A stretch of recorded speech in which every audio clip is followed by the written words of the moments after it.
Amen. So palakpak nga po kay Lord. Yan. Praise God. Akala natin konti lang tayo, di ba? Pero pare-parehas pala tayo na mali ang akala. Marami pa rin pala tayo. So, sino na po ang umpisa ng bakasyon?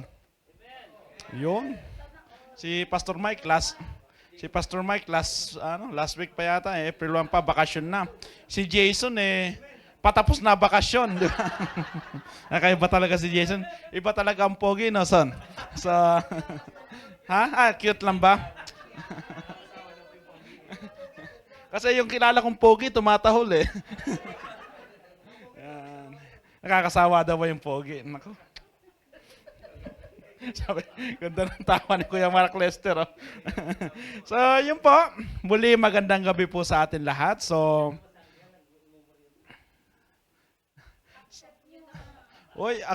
in-accept nyo na daw po ba yung kan? Si Kuya Glenn Ford sa Zoom. Yan. Sige po. Talagang kailangan marinig pa Wala naman daw po. Nagtampo na. Kuya Glenn Ford, balik ka po uli. Yan.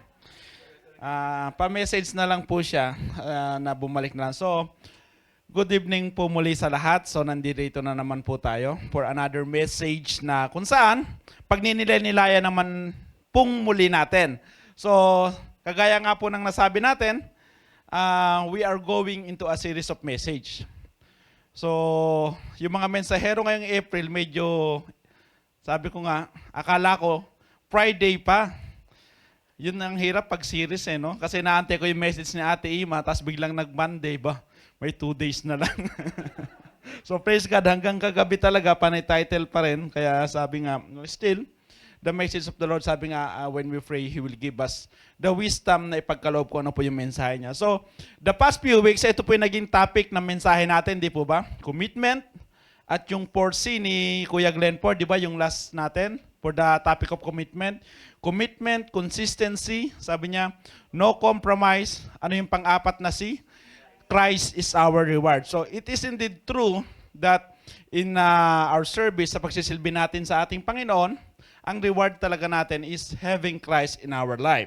So last week, last Friday lang pala, o last 3 days ago, ang mensahe ni Ate Ima is about, ano yung title? Worth trading for, di ba? Worth trading for, but the main point of that message is, if we truly believe in the kingdom of God or in the kingdom of heaven, naniniwala ba tayo that it is indeed worth trading for, di ba? So if we understand the value ng isang bagay, hindi natin siya sa ipagpapalit. Kumbaga, di ba? Practically, sa mga buhay natin, hindi mo ipagpapalit yung isang bagay na mas mahal sa mas mura, di ba? So, same thing with how we value being part of the kingdom of heaven. How we value things affects kung paano natin i-treat ang mga bagay-bagay sa buhay natin. If you value your relationship between you and your wife, you will put priority in it. Sa pag-aaral natin, you will study hard in everything. If you truly understand the value of things, sabi niya, you will work hard to be successful sa mga bagay na yon. So tuloy po natin. Sabi dito, nag-agree po ba tayo? We must first understand our value in the eyes of God to truly see that indeed the kingdom of heaven is worth trading for. Kasi these are the things na kung minsan nakikita natin na the enemy is always, sabi nga, insinuating to us na hindi ka karapat-dapat sa kalangitan. Makasalanan ka, di ba? Hindi ka karapat-dapat na lumapit sa Diyos dahil madumi ka, di ba? That is the main thing that the devil is using sa buhay ng isang tao. He used deception and he cast doubts on the word of God for us to be discouraged to move on para makalapit sa Panginoon. Di po ba? Before the fall sa Genesis 3, ano yung ginamit ni Satan? It's deception, di ba? Kasi nung tinanong ni Lord si Eve, di ba? Bakit mo ginawa yan? Di ba? The devil deceived me, di ba? So ganun din, patuloy sa atin na kahit Kristiyano na, akala natin kapag nagkasala tayo, pag may nagawa tayong kamalian, anong ginagawa natin? Lalayo muna ako. Hindi muna ako mag-serve. hindi mo na ako a-attend. Kasi I'm not worthy, di ba? Hindi yun ang sinasabi sa Bible, being a Christian. Sabi nga po natin dito, Jesus, by redeeming us through His blood on the cross, those who desires to be free from the kingdom of darkness, it is now possible. And they can come into the kingdom of heaven, they can come under the rule of Jesus Christ. The invitation is to make Jesus the King of your life. Tama po ba? Agree po ba tayo dito? Jesus had already done His part. Gumawa na siya ng kapamaraanan. Our sins has already been paid. Anong sabi pa nga niya? Yung kasalanan mo noon, ngayon at sa hinaharap. So bakit yung magkakasala tayo, parang nakakalimutan natin that there is a God who asks us, repent of your sin, confess of your sins, I am faithful and just to forgive you. Pero ano yung pumapasok sa isip natin? I will stay away from God because I'm not worthy to serve you. Diba? It goes again what the Bible is teaching. It goes against what God is telling us. So sabi nga po dito, that is the most famous verse, John 3:16, di ba? Bilang mga Kristiyano o hindi pa Kristiyano, yan na yung pinakauna nating nakakabisadong verse. So ibig sabihin, God already put the value in us. So nung wala pa si Jesus Christ sa buhay natin, sabi nga ng Panginoon, you do not have the righteousness of your own. Your righteousness is just a filthy rags. Basahan lang. But since you accepted Jesus Christ as your Lord and personal Savior, doon lang tayo nagkaroon ng tunay na value. Kaya nga po yung challenge, di ba, last week, di ba, ano ba yung kaya mong i-give up to serve the ministry of God? Tandaan po natin, if you understand what God has given up, kung ano yung i-give up ng ating Panginoong Jesus, ano man yung kaya nating i-give up, it's, tawag nga doon, hindi pa sapat. Because Jesus already done this, then you must be able to do the sacrifices on your own. Tama po ba? So, ang series po natin is about the parables of Jesus. Pero, we go to the parables o yung sinasabi nating kingdom parables. Ano ba yung kingdom parables? Kingdom parables will be, saan po natin makikita ito? Sa book of Matthew, chapter 13, di ba? Kasi last week, ang ginamit na verse ni Ate Ima is Matthew 13, 44 to 46. So, nakadalawang parables siya. So Matthew 13, sabi nila, there are 7 parables, pero kung titignan natin, there is 8 parables. Di ba? May nagsasabi na may 7 parables lang doon, pero there is an 8 parables in that. So, sa book of Matthew, madalas na ginagamit yung salitang kingdom of heaven. Sa Matthew lang po ginamit yon. Hindi siya ginamit sa ibang synoptic gospels. Kasi halimbawa, sa book of Luke, he uses the word kingdom of God. Sa Mark, ganun din po. But kingdom of heaven and kingdom of God, there is no difference. Kasi sino ba ang nasa heaven? Di ba? Heaven is still ruled by God.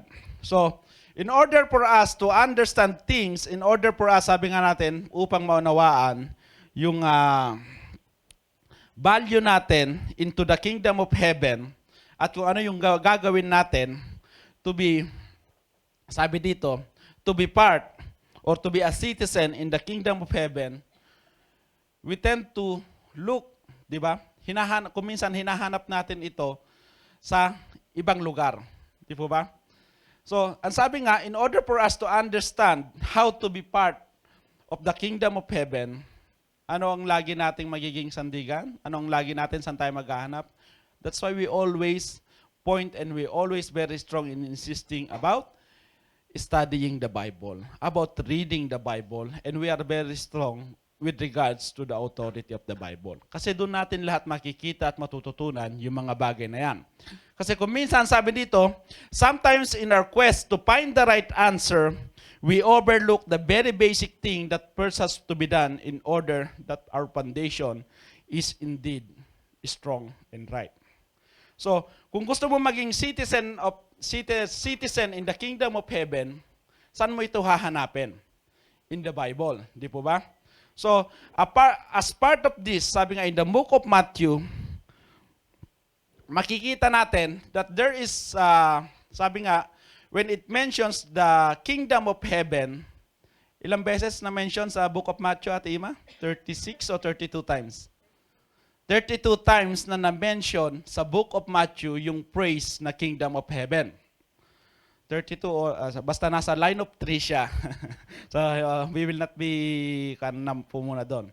So, kung makikita natin, the first time na nabanggit yung praise na kingdom of heaven ay makikita natin, ano pong kwan nito? Sa baptism ni? Hindi po si Jesus Christ pa. It is in the baptism of John, di ba? Nauna si John, sabi nga, na nagbabaptize na. At nakikita siya ng mga Pharisees, di ba? Nasa ilang pa nga po siya, nagbabaptize siya. So ang sabi niya dan, in those days, John the Baptist came preaching in the wilderness of Judea and saying, repent, for the kingdom of heaven is at hand. So that is the very first time na nabanggit sa book of Matthew, yung kingdom of heaven. Pero the very first word for you to know and to come in the kingdom of heaven, ano ang sabi ni John? Repent.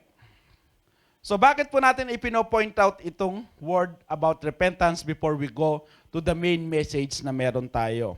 So meron din po dito, it's not only John. Jesus, after he has been baptized, after he has been tempted, nung mag-start ang kanyang ministry, ito rin yung kanyang mensahe, di ba? From that time, Jesus began to preach and to say, di ba? Pareha sila, repent, for the kingdom of heaven is at hand. So now we get an idea that to enter into the kingdom of heaven, there should be repentance. Kaya nga po, sabi dito, review ko lang ating yan. So, napakahalaga ng repentance for us to enter in the kingdom of heaven. Because that is the start. So, kumbaga, ano nga po ba yung repentance? It is 180 degrees. Sabi nga, repentance in the simplest way is turning away from your sin and moving towards God. So, ibig sabihin, you move towards the kingdom of heaven or the kingdom of God. So, the first step is repentance. Hindi lang po si John na nagsabi, hindi lang po si John the Baptist, kundi mismo ang ating Panginoon, nung mag-umpisa siya sa kanyang ministry, ano ang una niyang kwan? Ganon din, repent. Pero tayo ngayon, maraming pinapatanggap, pero they are not explaining about repentance. But I believe dito po sa BNE, ilang beses na po nating na-preach with regard to repentance. So now, going to our main verse, sige po, inaanyayahan ko po ang lahat na tumayo. Basahin po natin.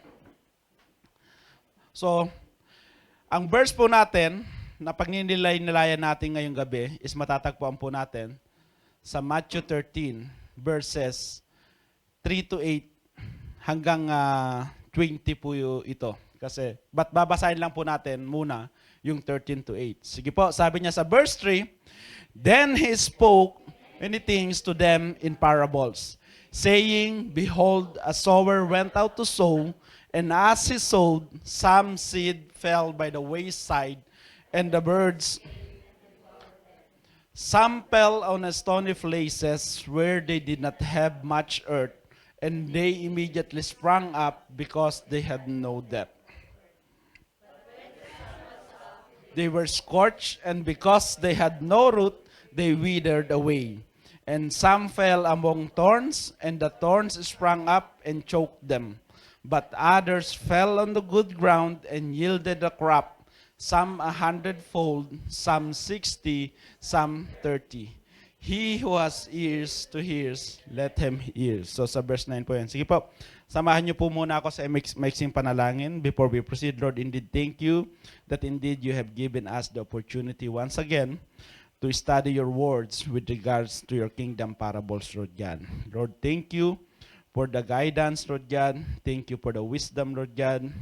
Lord, it will always be an honor and privilege, Lord God, to share your word, Lord God. Patuloy po ang aking dalangin.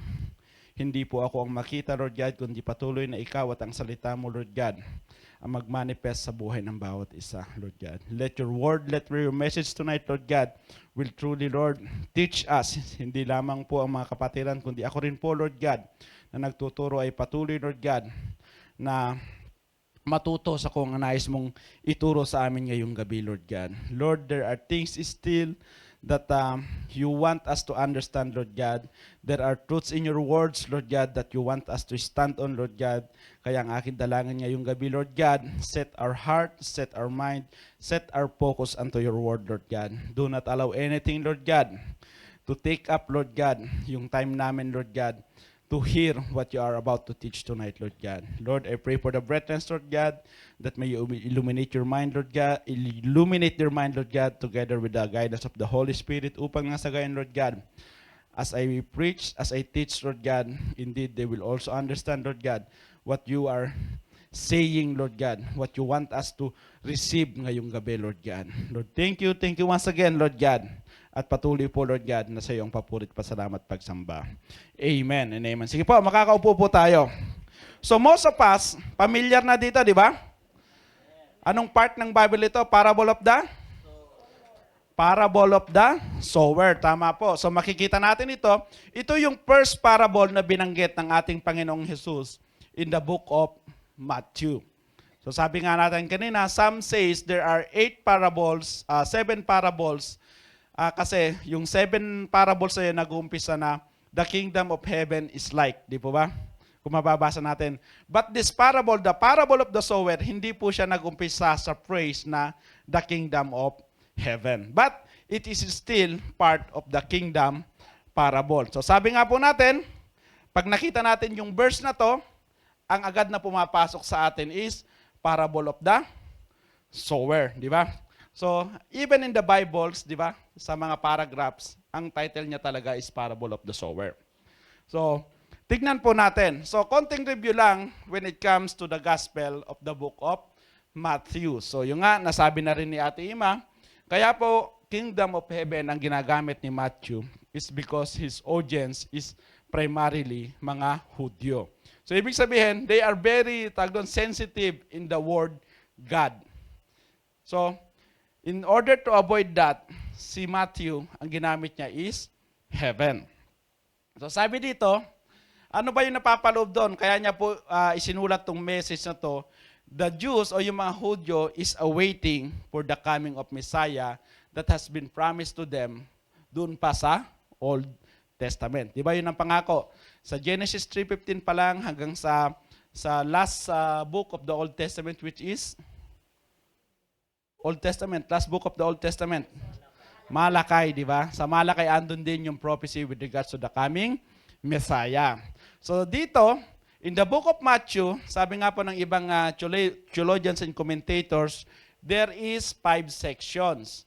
And each section, sabi nga, when Jesus teaches this, merong discourse o pagtuturo, merong demonstration, at merong debate na nangyayari. So, when we see these 5 main section, pero ang main point pa rin ng book of Matthew is Matthew presenting Jesus as the Messiah. So si Matthew ang sumulat ng book na ito, ang dati niyang pangalan ay? Anong pangalan ni Matthew? Siya ba yung tax collector? Tama ba? Ano yung pangalan niya? Sige lang. Kuya Jess? Levi? Hindi ba siya si Levi? Iba siya? Ito ay sinulat nung between AD 50 and AD 70. So sige po, i-research na lang natin yon. So, ito po yung 5 sections ng Book of Matthew. So, sabi doon, from chapter 1 to 10, the king is revealed. Di ba, nag-umpisa sa genealogy, chapter 1 and 2. Pagdating sa chapter 3, mababasa na natin that John the Baptist is preparing the way for the king, the way of the coming of the Messiah, the King of the Jews. So dito rin nakapaloob yung the greatest sermon ng ating Panginoon, which is in the Sermon of the Mount, na makikita natin chapter 5 to 7. So, at ang iba pang katuruan sa miracles here. At pagdating sa chapter 11, dito naman na the king has been resisted. So, meron ng, kumbaga, kumokontra sa kung sino ba ang ating Panginoong Jesus. Di ba? Pagdating sa chapter 14 to 20, dito, anong ginawa? Jesus is now retreating. Hindi po siya tumakas sa yung retreat na umurong na, kundi he is now on this part, he is now teaching and strengthening his disciples. So, sa chapter 21 to 27, makikita po natin, that is the rejection of the king. At pagdating sa chapter 28, the resurrection of the king. So, dyan po yung general layout lang po ng book of Matthew. Yan. So, kung titignan natin sa verse na binasa po natin, when it comes to this parable, we need to understand itong mga bagay na to. Di ba? Sino ba yung sower? Ano ba yung seed? Yung wayside, birds, stony places, among thorns, good ground. Di ba? Ito yung mga main points na dapat nating maunawaan when we want to understand itong parable of the sower. Yan. So, kung titignan po natin, the sower is Jesus Christ. So, may narinig na po ba tayong ibang katuruan with regards to the parable of the sower? Sino po yung nagsosow, di ba? Kung minsan ang sabi, tayo ang sower. Kasi tayo na ngayon ang nagpre-preach ng gospel. But in this time, it means that this is Jesus Christ. So, the seed represents the Word of God. Tama? Yan, mababasa naman. Hindi po natin directly makikita sa book of Matthew, but makikita po natin sa Luke chapter 8. Yan, sabi dito, the bird represents the devil. Mababasa rin po natin yan, very clear. At ang sabi dito, the four types of soil. Ano yung four types of soil? Yan, makikita natin mamaya are how people respond to the word. Kaya tignan nyo po yung katabi nyo, pagkatapos ng mensahe, sabihin natin kung anong klaseng soil siya. Di ba? Di ba? Kasi sabi nga dito, we are now preaching the word. So now, tignan natin how yung katabi natin will respond to the word. Now, ang sabi dito, ano ba yung word? What is the word that Jesus Christ is sowing during this time? Di ba? He is preaching about repentance. Kasi din yung nga yung start ng kanyang ministry. So, sabi dito, what is the word that Jesus Christ told us to preach and teach today? Parehas ba? Di ba ang sabi? We should preach the gospel. So, magkaiba ba sila? Ayan. Sige po. Kapag umihina yung sagot, yung nga sabi, medyo nagdadoubt, di ba? Parang kay Jess nung Sabado. Kapag kumpiyansa ka, kanan! Di ba? Pag hindi ka sigurado, kanan, kaliwa. Para hindi halatang kwan, di ba? So, kung titignan po natin, sabi dito, repentance is important and must not be neglected in preaching the gospel. So, ibig sabihin, iisa lang siya. Hindi mo pwedeng paghiwalayin. Hindi ka pwedeng mag-preach ng gospel kung walang repentance. Hindi ka rin pwedeng explain ang repentance kung wala yung end result that is because of the gospel. So, hindi natin pwedeng paghiwalayin na mag-preach ka ng gospel pero walang repentance. It should come together. Kaya maraming kwan ngayon, di ba? Maraming Kristiyano ngayon, sabi nga, they are proclaiming Christians, but they have not repented of their sin. Kaya nga po yung sinasabi natin, iba yung nagkasala kaysa sa namumuhay sa kasalanan. Iba yung sinner kaysa continue in sinning. Di ba? So kung mababasa natin yon in the book of John, di ba? Sabi niya sa book of John, if you sin, sabi niya doon, hindi niya sinabing, if you are sinning. Kasi sabi, if you sin, kapag nagkasala ka, di ba? Repent of your sin, confess your sins, I am faithful and just to forgive you. Pero pag sinabi niya, the word sinning, ang sabi niya, hintuan mo na yung mamuhay sa kasalanan. Iba yung nagkasala kaysa sa patuloy na namumuhay sa kasalanan.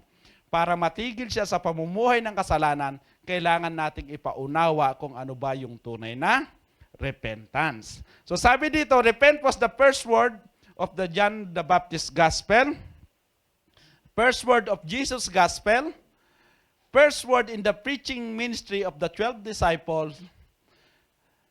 Yan, the first word in the preaching instructions gave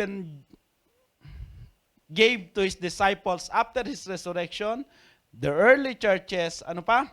Was the first word in the mouth of apostle through his ministry.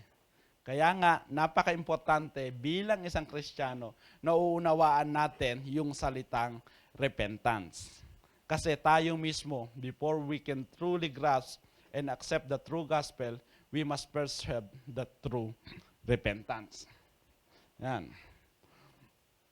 Repentance does not describe something we must do before we come to God.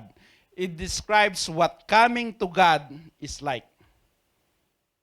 Repentance is our first action towards the kingdom of God. So, hindi ito yung inilalarawan, di ba?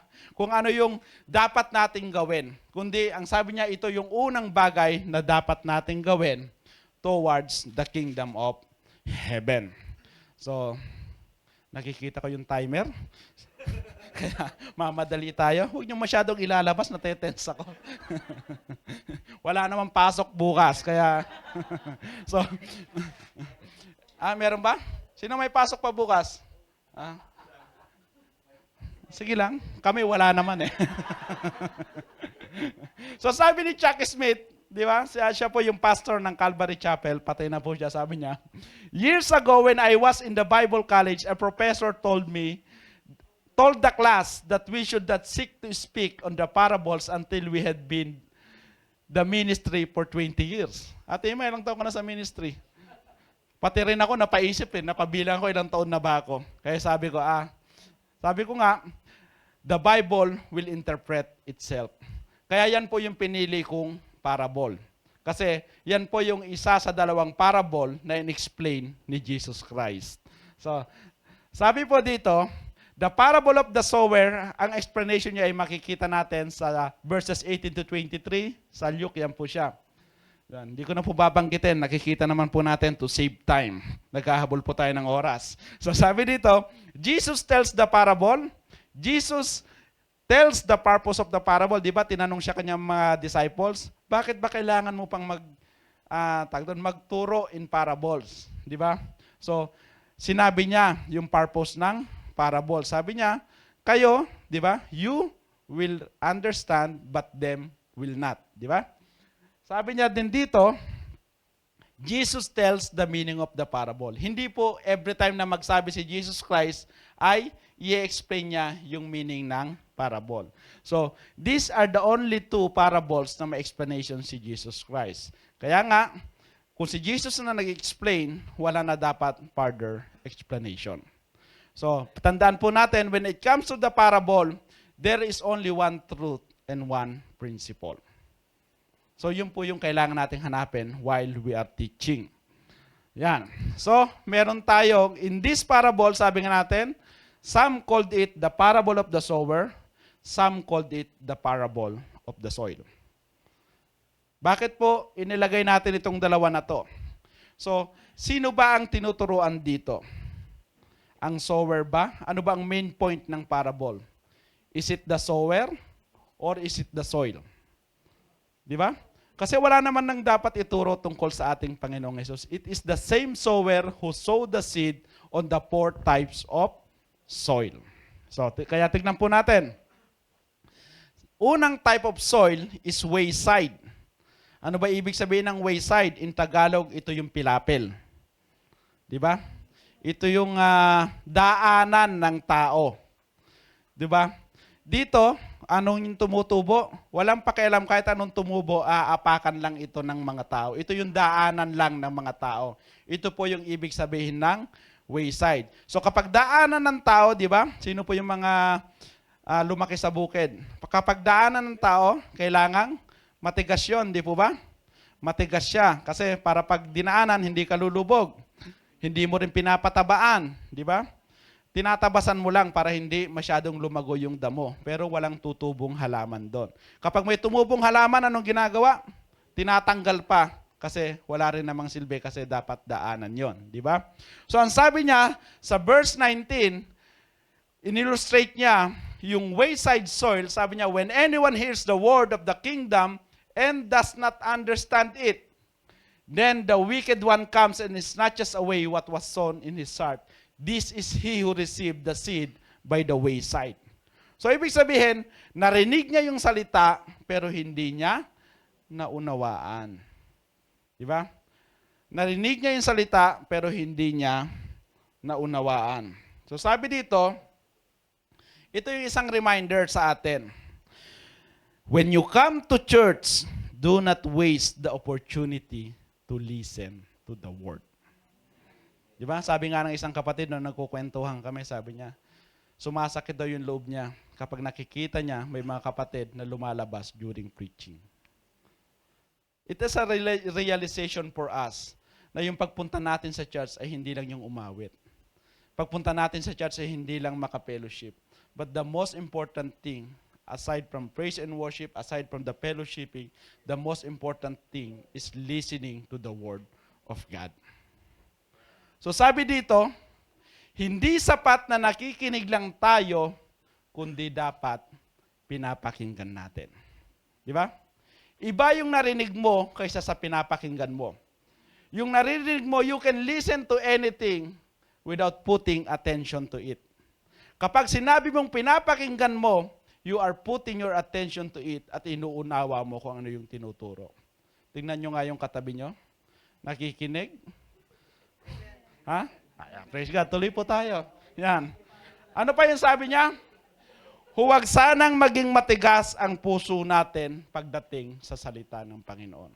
Kaya nga po, di ba yung lagi natin sinasabi, if you put value in the Word of God, pagpasok mo pa lang dito, excited ka na marinig kung ano yung mensaheng maririnig mo. But if you do not put value on the Word of God, you will just sit there and hindi mo papansinin kung ano yung mensaheng ibinibigay sa atin. Amen po ba? So, yan po yung wayside o yung sinasabi nating mga pilapel. Yan. Pangalawa, stony ground. Ito yung mga mabato. Di ba? Pwede siyang taniman pero mabato. Makikita po natin yan sa Matthew 13 to 20 to 21. So basahin ko pong muli. But he who received the seed on stony places, this is he who hears the word and immediately receives it with joy. Yet he has no root in himself, but endures only for a while. For when tribulation or persecution arises because of the word, immediately stumbles. Di ba totoo naman dito, di ba? Kahit mabato, kung minsan makikita natin may tumutubong halaman. Pero pag tinignan natin mabuti, yung ugat niya is nakalabas na. Kaya hindi siya nakakakuha ng sapat na nutrients. Yan. Sabi dito, sino ba yan? Si Mang Charles Spurgeon, sabi niya, trials teach us what we are. They dig up the soil and let us see what we are made of. Di ba? Kasi when it comes to prosperity gospel, they make the gospel, they make Christianity as is a bed of roses. Di ba? Ito yung sinasabi nating sugar-coated preaching na akala ng lahat, being with Christ is easy. Kapag nasa simbahan na ako, kapag Kristiyano na ako, wala akong problema. Magiging madali na ang lahat kasi yan yung turo ni Pastor. Magiging prosperous ako, basta gawin ko lang ito kasi yun ang tinuturo sa church namin. But in reality, that is not what the Bible is teaching with regards to Christianity. So, ano pa ang sabi niya dyan?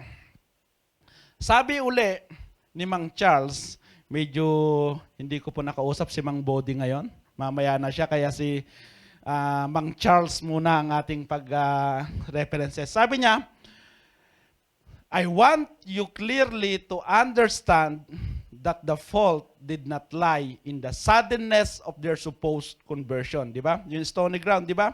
They sprang up easily. Many sudden conversions have been among the best that have ever happened. Anong sabi niya dyan sa nakapula? The problem was not their sudden growth, but their lack of depth. Walang problema, biglang lumaki yung mga halaman na itinanim mo, di ba? Nakakatuwang tignan, ang lago nila.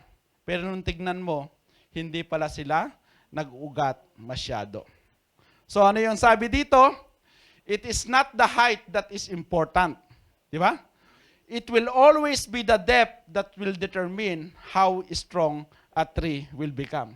Binago ko to kanina, sabi ko baka sabi ko ma-misinterpret ng mga So, yan po yung totoo, di ba? Even, di ba, sa isang puno, how deep the soil is, it will get stronger depende sa lalim ng kanyang ugat.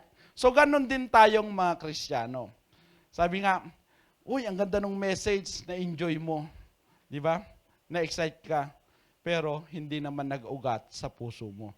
Kaya ang sabi nga, di ba, ang panalangin natin, magrema nawa, kumbaga, kumilos nawa sa puso natin ang salita ng Panginoon. So, anong sabi dito, when it comes to stony ground, it means it is the emotions that dictates your sudden growth. Hanggat masaya ka, sige, mag-serve ka sa ministry, pero pag malungkot ka na, by ministry. Di po ba? So, sabi dito, do not let your emotions dictate whether you will accept the gospel or not. Will believe the gospel or not. Make sure you understand it first because it will determine whether you will go to heaven or hell.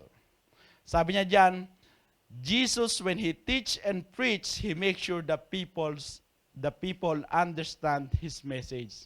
He never make them cry and appeal to their emotions. Tama po ba?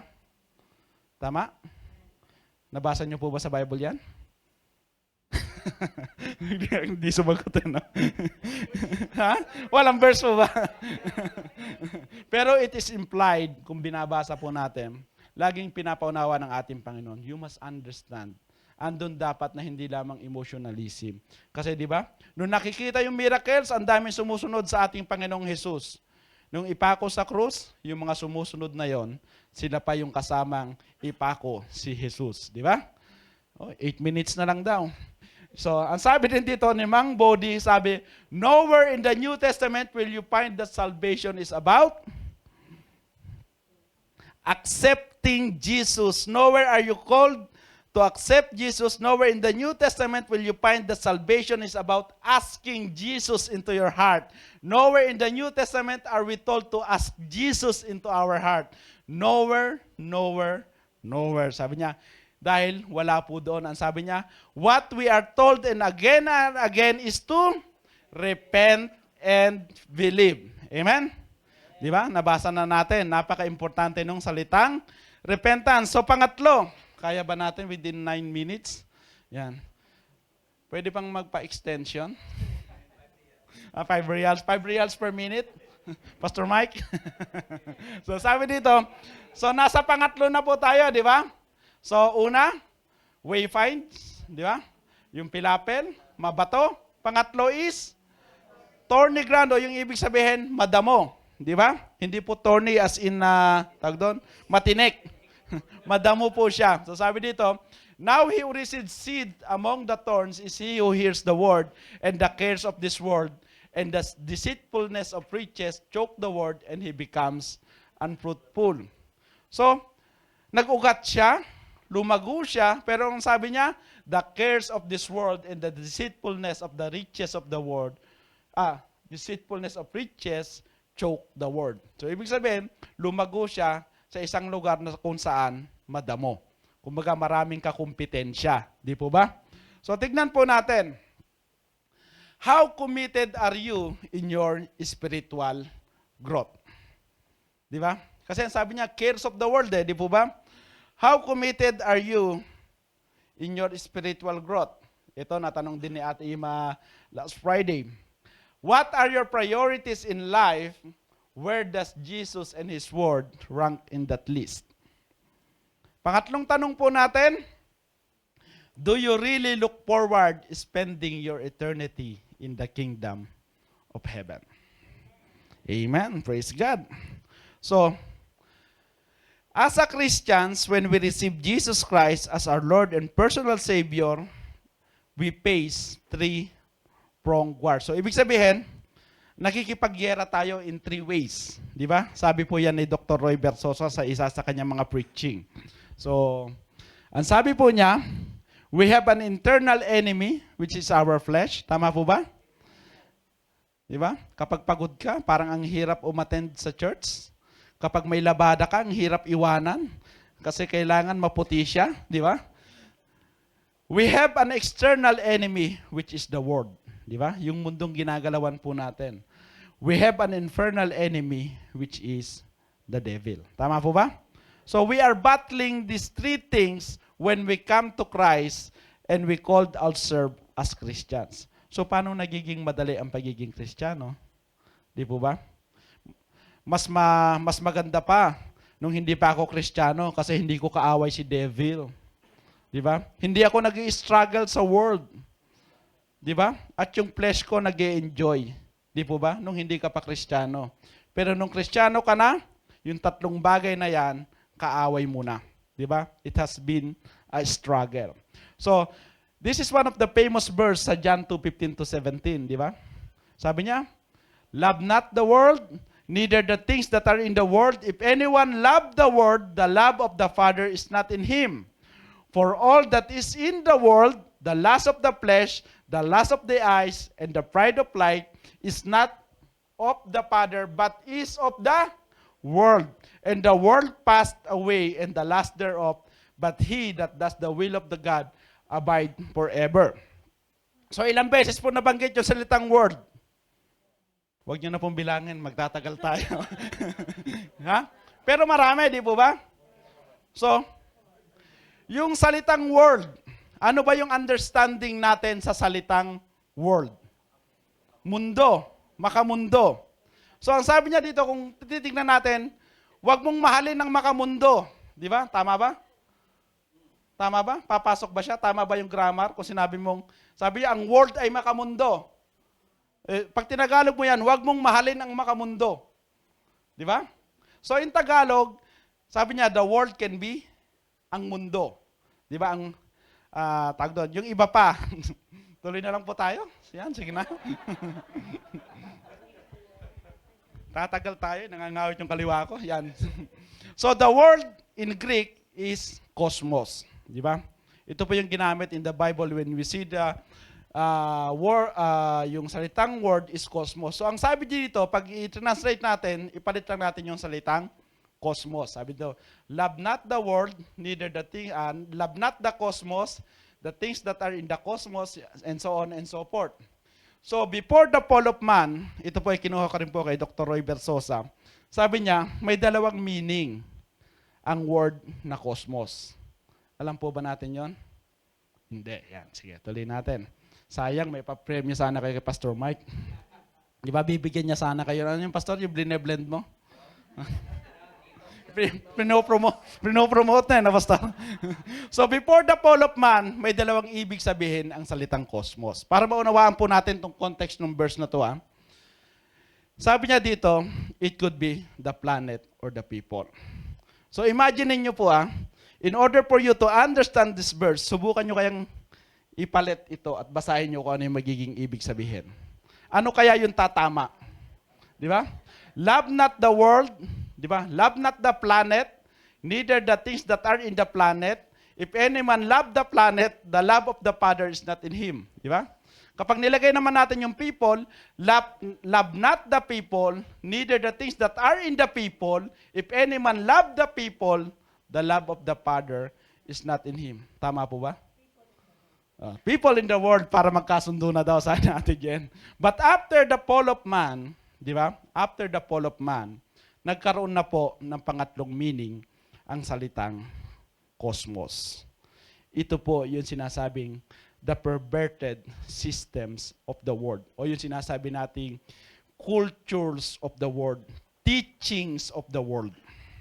So hindi na lang siya basta yung planeta, hindi na lang siya basta yung tao, kundi ito na yung sistemang kasalukuyan dito sa mundo. Yung sistema na nagsasabi na ito yung gusto ko, tanggapin mo na lang, irespeto mo ko. Huwag mong sasabihin mali ako kasi ididemanda kita ng human rights. Di ba? Ang tipong ganyan. So, makikita po natin when we understand the three meanings of the word cosmos and we apply it on this verse, makikita natin kung ano yung ibig sabihin ni Apostle John dito. So we think that, the world, ito na yung mundo. But when you apply the word mundo sa verse na ito, tama ba yung gustong ipakahulugan sa isip natin? Di ba yung kasi tayo sabi nga, tayo, meron ng mga nakalagay sa isip natin na yun na yung alam nating ibig sabihin ng verse na binabasa natin. Di ba? Kumbaga parang hinahukay na lang. Di ba? Kusa na lang lalabas. Andyan na yung dati, kusa na lang lalabas. So, yung nakasave na explanation. So, kung i-apply natin ito, makikita po natin sa 1 John 2:15 to 17, tama ba? 1 John 2:15 to 17. Anong sabi niya? When John wrote, "Love not the world, neither the things that are in the world," he does not mean the people of the planet because we cannot stop loving the people of this planet. Di ba?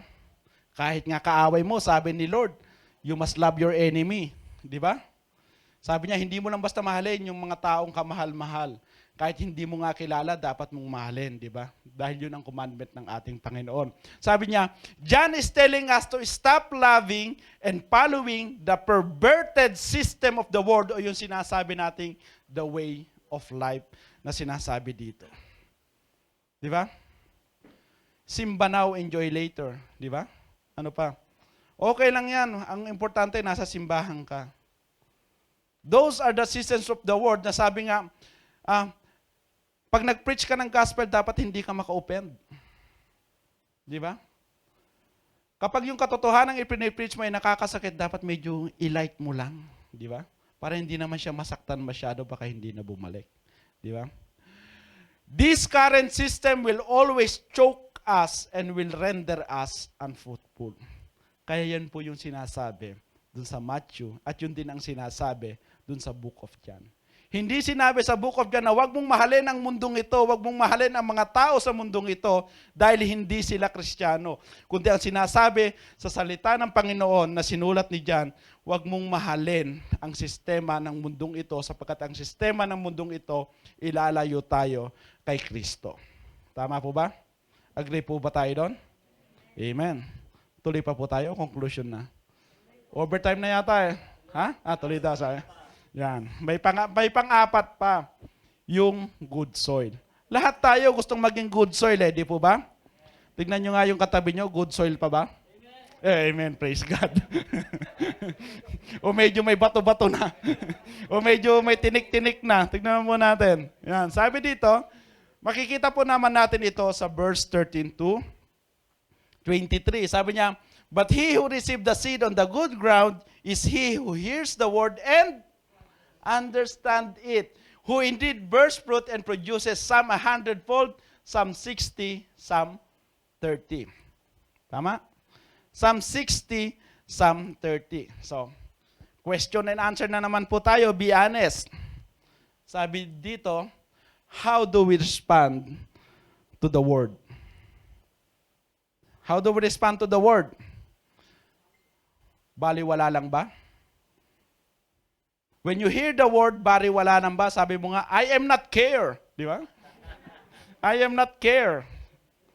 Pangalawa, ang sabi niya, you can respond na, na-touch ka, naiyak pa, napayakap pa kay pastor. Pero ang tanong, na-convict ka ba? Di ba? Pangatlo, ang sabi niya, na-touch ka, naiyak ka, napayakap ka kay pastor, na-convict ka. Ano yung kadugtong na tanong? Nag-commit ka ba?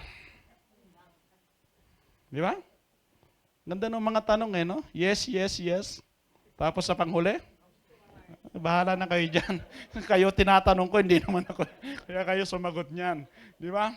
Ang sabi po dito, ayan, talaga nakakarami po ang ating kaibigang si Charles Spurgeon. Sabi John, we know... Ay, ba't ang bilis? Nagtagalog na si Charles. Sabi dito, we noticed that the difference in each category was the soil itself. Tama po ba? Iisa ang sower, iisa ang seed, pero iba-iba yung lupa. The same seed was cast by the same sower. You could not blame the differences in results on the sower or on the seed. Sabi dito, ito yung sabi niya, oh my dear hearers, you undergo a test today. Maybe you will be judging the preacher, but a greater than the preacher will be judging you, for the word itself shall judge you. Di ba? Nakakaantok kasi yung preacher. Sinisi yung preacher. Di ba? Panay joke na lang sinabi ng preacher. Di ba? Hindi ko type si preacher. Di ba? Walang sense yung sinasabi ni preacher. Di ba? Kung minsan. But if you truly put the value, tandaan po natin ang sabi niya, there will be a time that a greater judge will come. O ang sinabi dito, the word itself shall judge us. So, ito. Hindi na po si Charles Spurgeon na to, ha? Yung apo na po niya. Basahin nga po natin.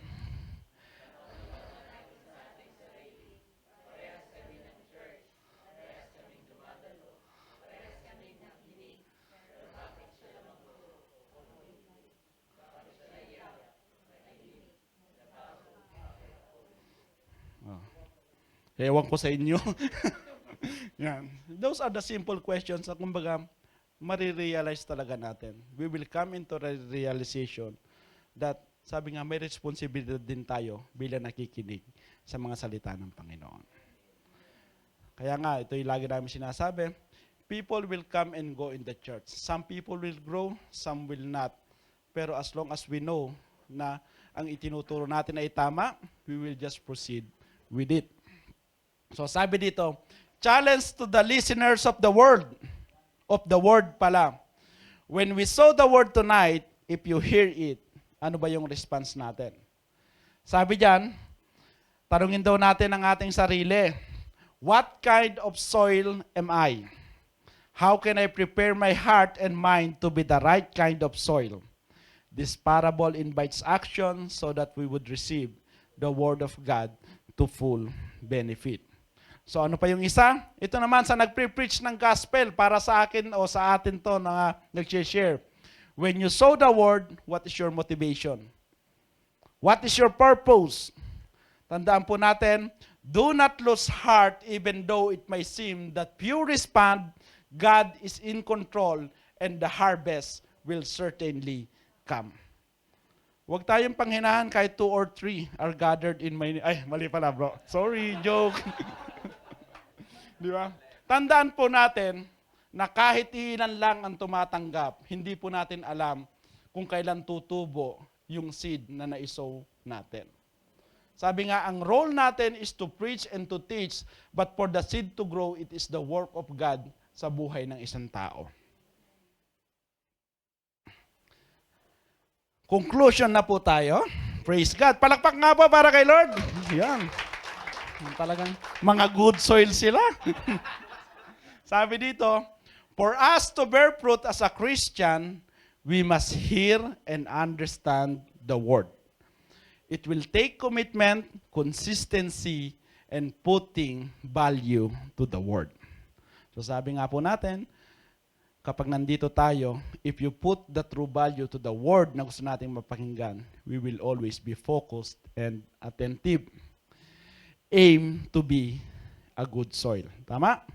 Yan dapat yung aim natin. So sabi dito, do not neglect, do not reject, rather we need to act on the word we receive. Nasaktan ako sa preaching ni pastor. Ano ang response mo? Di ba? Saliksikin mo yung sarili, bakit ka nasaktan? Di ba? Bakit? Di ba? So, sometimes, we need to act on those responses. Dapat tama rin yung response po natin. To those who are already bearing fruit, this is a reminder. Hindi lamang po reminder sa nakikinig. Sabi dito, to those who are already bearing fruit. Namumunga na ako. Ang lagu-lagu ko na. May mga bunga na ako. Sabi dito, use it as a testimony, not a measuring stick of how a Christian should be. Bakit ko po sinabi ito? Di ba ang sabi nga niya, yung iba mamumunga ng 90, 100-fold, 60, 30. Hindi ko mo nang munga ka ng 30, sasabihin mo, ay, paano maging Kristiyano ka, dapat 30 din ang bunga mo. Di ba? We are all called to bear fruit as a Christian. Sabi nga, yung buhay natin na namumunga, yung buhay natin na lumalago, make it as an inspiration, do not make it as a, sag doon, kumbaga, discouragement, na dapat ganito ka rin. We must understand, even the Bible says, hindi sabay-sabay yung paglago natin. Hindi pare-parehas yung magiging bunga natin. But, if we receive the seed of the word in a good soil, there is one thing that should be definite. Dapat namumunga ka. Kahit isa lang yan, at least may bunga ka. Kapag hindi ka namumunga, doon po tayo may problema. Hindi po ba? So ulitin ko po, do not neglect, do not reject, but rather act on the word that you have heard today. For those who have already acted and those who are already bearing fruit, use it as a testimony, use it as an inspiration, not a measuring stick para sabihin, dapat ganito ka. Amen po ba? There is a way to encourage people to bear fruit. Dapat maging, sabi nga, to edify, to build up each other. At ganun din tayo. Huwag po tayo naiingkit sa lumalago bagkus ma-inspire po tayo. Look at their life, look at what they are doing. At kaya sabi nga, di ba? Kapag lalo kang namumunga, ang sanga dapat lalong yumuyuko because it shows humility and humbleness. Tama?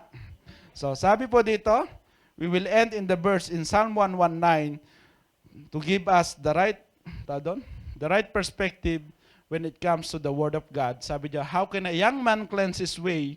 By taking heed according to your word. Sabi niya, according to your word.